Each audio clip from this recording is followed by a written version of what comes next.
Good morning. This is Don V with Truth Be Told. I have a couple more interesting stories we want to share with you. Before we move on, don't forget to subscribe. 97% of the people who watch my videos are not subscribers. Just take a second. It's completely free. Appreciate it. Without ado, let's move to the stories. First one. Judge bars Gavin Newsom from identifying as Democrat on recall ballot due to missed deadline. Oh, boo-hoo, I can't be a Democrat. Oh, what am I going to do? Oh, this loser's so far gone, he doesn't even know it yet. California judge ruled that Governor Gavin Newsom cannot list his Democrat Party's affiliation on the upcoming recall ballot since he missed the deadline to register. Superior Court of Sacramento Judge James Arguelles said Newsom will appear on the ballot for September's recall election as an unaffiliated candidate, according to a ruling delivered Tuesday evening. Politico reported Newsom failed to notify the state that he would like to have his party affiliation present on the ballot by the deadline set by a law he signed into fruition in 2019. Arguelles rejected the argument made by Newsom's lawyer that the governor should be listed as a Democrat regardless of the law, and that missing the deadline was a good faith error. Governor Newsom argues that unique circumstances attending his untimely party designation support an order excusing the noncompliance. Arguelles wrote, according to Politico, the court is not persuaded. 2019 law gives officials who are subject to a recall an opportunity to list their party affiliation next to their name on the ballot. Politico reported, but Newsom was supposed to have made clear if he wanted a listed affiliation more than a year ago when his legal team first responded to the recall. Newsom sued California Secretary of State Shirley Weber after it became clear he had missed the deadline, according to Los Angeles Magazine. The recall Gavin campaigned interviewed in the case, arguing that Newsom isn't exempt from California state law. It's amazing, isn't it? He's not above the law. This is yet another vitally important step in our historic effort to recall Gavin Newsom. No one is above the law. Orrin Heatley, the leader of the recall effort, said in a statement on Monday night, "We fight for every California citizen of all walks of life from the entire political spectrum, every race, ethnicity, and culture." Mike Netter, another proponent of the effort, said the decision proves Newsom is accountable to the laws of the state of California and will soon be accountable to the people. The recall is slated for September 14th, 2021. Woohoo, man! We can't get this to go fast enough, can we? On the second news, it says, liberal Karen triggered by patriotic fireworks on July 4th, a must watch. Below is a video which perfectly shows the grotesque immaturity and lack of self-control of liberals in general, and Karens in particular. Yesterday, America celebrated Independence Day. It has for the entire 59 years of my life, including the setting off of fireworks. I recall, as a kid, being able to illegally buy packs of firecrackers, sparklers, cherry bombs, Roman candles, and even the dreaded M80, which is said to be equivalent of a 1/8 stick of dynamite, although they were certainly the loudest. I never knew if that was true. As kids, we reveled in setting off our fireworks for the 4th of July. It's almost a rite of passage. As long as we didn't go on too long, nobody complained. Not anyone. Now America is infested with liberal Karens who basically lose their minds whenever anything takes place that they don't like. The video below shows what Karen is actually like. Let's go ahead and give this a little play. I'm not going to make it big because it's not a very high quality.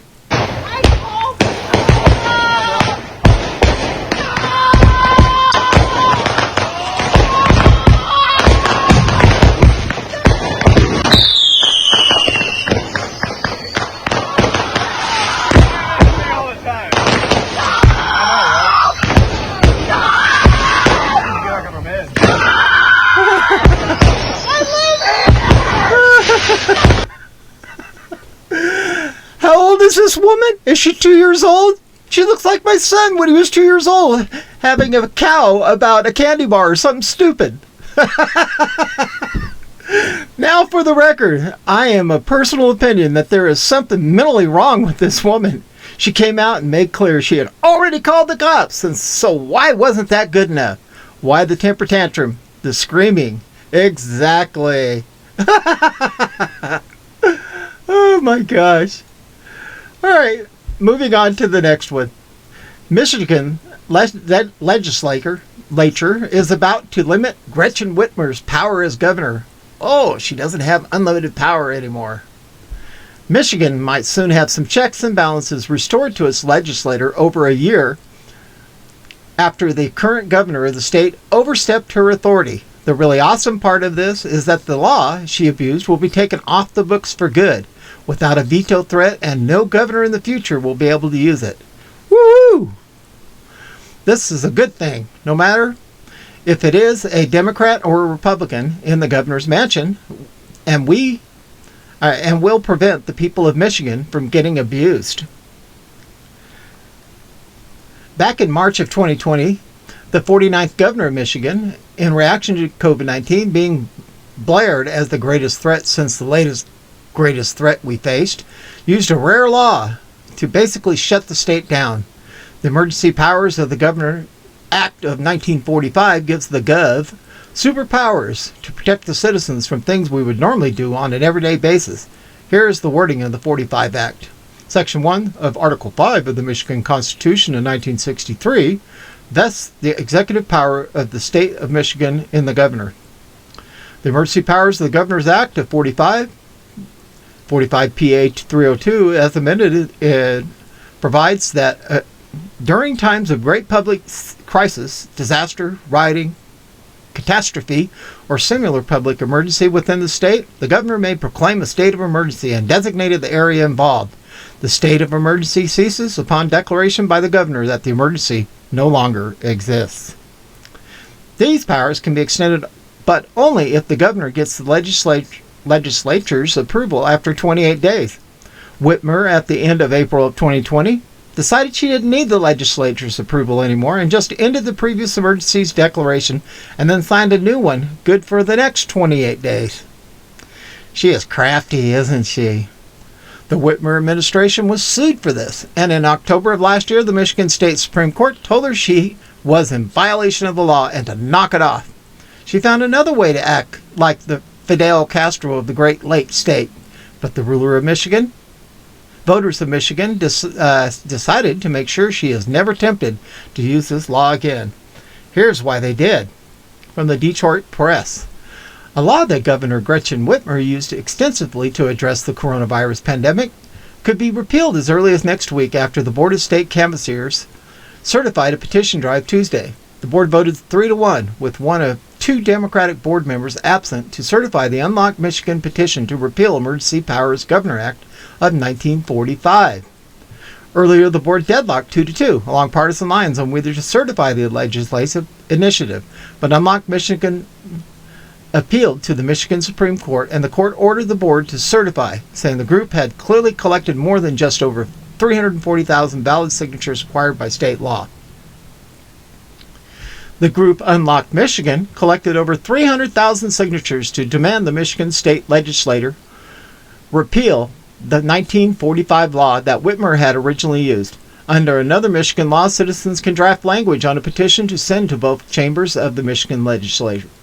If both chambers approve it with simple vote, the law is passed and does not need the governor's signature. The legislature can also punt and allow the issue to go before the voters on the next statewide election, with the Michigan House and Senate still in GOP hands.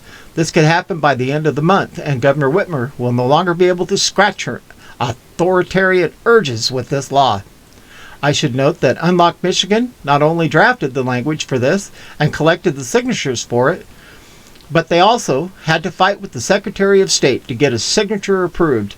And as noted in the story above, the Board of Canvassers for final approval along the way. The issue landed before the Michigan Supreme Court, which told the BOC to stop messing around and approve this petition.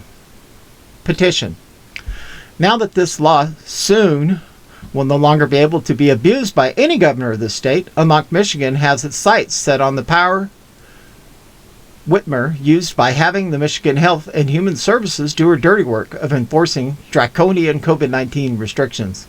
They will face the same obstacles as they did before, but now with this experience under their belts, hopefully this petition gets a bit smoother.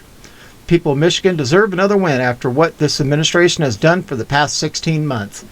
Amen. We need to get rid of all these Democrats. They need to do something about these machines so we can get these laws off the books. And I think we should sign and create a petition to move through all 50 states and limit Mr. JB's supposed authority and the defunct U.S. I can't say anymore. At any rate, a lot of alleged information there. We all know what I'm thinking.